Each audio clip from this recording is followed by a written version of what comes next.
తనను రెచ్చగొట్టొద్దని తాను చావుకు కూడా భయపడే వ్యక్తిని కాదని కొండా మురళి సొంత పార్టీలోని ఉమ్మడి వరంగల్ జిల్లా నాయకులను మాజీ ఎమ్మెల్సీ కొండా మురళి హెచ్చరించారు. ఉమ్మడి వరంగల్ కాంగ్రెస్ లో నేతల మధ్య వర్గ విభేదాలు తారాస్థాయికి చేరిన నేపథ్యంలో కొండా మురళి గాంధీ భవన్ లో పీసీసీ క్రమశిక్షణ కమిటీ చైర్మన్ ఎంపీ మల్లు రవిని కలిశారు. ఈ మేరకు ఆయన ఉమ్మడి జిల్లా పార్టీలోని విభేదాలు జరుగుతున్న తాజా పరిణామాలపై క్రమశిక్షణ కమిటీకి మొత్తం 6 పేజీలతో కూడిన లేఖను అందజేశారు. అనంతరం మీడియాతో మాట్లాడారు. భారతదేశంలో ఏకగ్రీవంగా ఎమ్మెల్సీగా గెలిచిన వ్యక్తిని తానేనని అన్నారు. బీసీలకు న్యాయం చేసే పనిలో తాను నిత్యం బిజీగా ఉంటానని తెలిపారు. రేవంత్ రెడ్డి కలకాలం సీఎంగా ఉండాలని కోరుకునే వ్యక్తిని అన్నారు. కాంగ్రెస్ పెద్దలంటే తనకు అపారమైన గౌరవం ఉందన్నారు.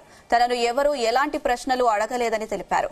రాహుల్ గాంధీని ప్రధానిని చేయడమే తన ముందు ఉన్న లక్ష్యమని స్పష్టం చేశారు. ఉమ్మడి వరంగల్ జిల్లా కాంగ్రెస్ లో జరుగుతున్న పరిణామాలపై పీసీసీ క్రమశిక్షణ కమిటీ చైర్మన్ మల్లు రవికి అన్ని విషయాలు వివరించారని అన్నారు.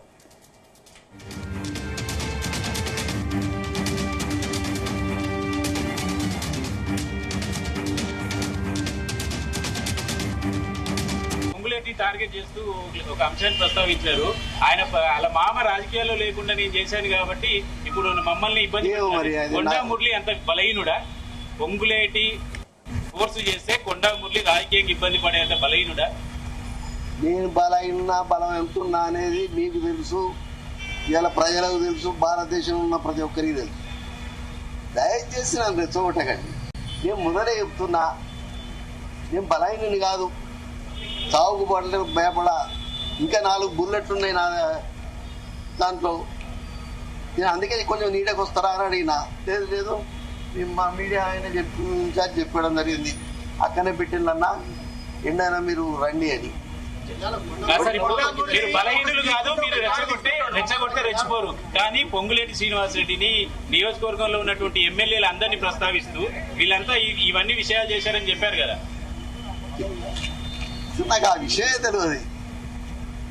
మరి మీరే సృష్టిస్తానేమో కానీ నాకు ఆ విషయం కూడా తెలియదు. ఒకటే మాట చెప్తున్నా మీకు, కాంగ్రెస్ పార్టీని గౌరవిస్తా అని చెప్తున్నా. రేపు పొద్దుటి రేవంత్ అన్న మరి కార్యకాలం సీఎం ఉండాలని కోరుకుంటున్నా. ఈయన బీసీ నాయకుడు మరి మహేష్ అన్న రేపు ఇంకా పదవులు రావాలని కోరుకుని గాంధీ భవన్ రావడం జరిగింది. చెప్పే స్టేట్మెంట్ పార్టీని గౌరవిస్తా ఉంటారు, పార్టీలో ఉన్నటువంటి ఎమ్మెల్యేని గౌరవించట్లేదు.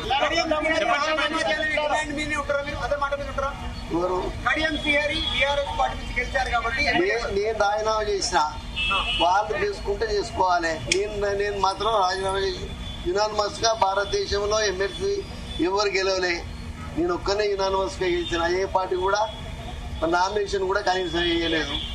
అయినా బయటకు వచ్చినప్పుడు నేను రాజీనామా చేసినప్పుడు ఆ రోజు మరి ఎవరైతే గౌడు మన టీఆర్ఎస్ లో ఉండే అని చెప్పిండు మా చైర్మన్ గారు, బీసీలల్లా నువ్వు ఒక మొగుని అన్నా. అర్థమైంది కదా. ఈ బీసీలలో నువ్వు ఓరకపోతే ఎట్లా? మీరు కూడా మమ్మల్ని కావాలని రెచ్చగొట్టుకుంటా. దయచేసి బీసీలను గౌరవించండి. బీసీ అది వాళ్ళకి ఎన్ని ఇబ్బందులు ఉన్నాయో నాకు తెలుసు. నేను మొన్న కూడా మాట్లాడినా, నేను అక్కడ వరంగల్లో మాట్లాడినా. మాకు తెలుసు అణగారిన వర్గాలు ఎలా ఉంటాయి. గత 45 ఏళ్ల బట్టి నేను వాళ్ళ కోసమే పోరాడుతున్నా. నా పేరు కొండా మురళీధరరావు పటేల్ ఉంటే నేను కొండా మురళి అని పెట్టుకున్నా. నాకు మాఫీ మీకు ఒకటి చెప్తున్నా, ఫోటా కేసులో కేసులకే నేను భయపడలే.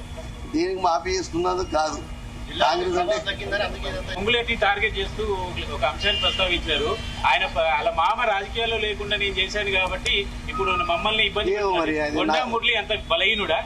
పొంగులేటి ఫోర్స్ చేస్తే కొండా మురళి రాజకీయంగా ఇబ్బంది పడేంత బలహీనుడా?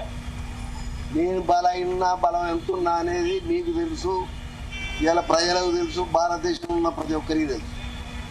దయచేసి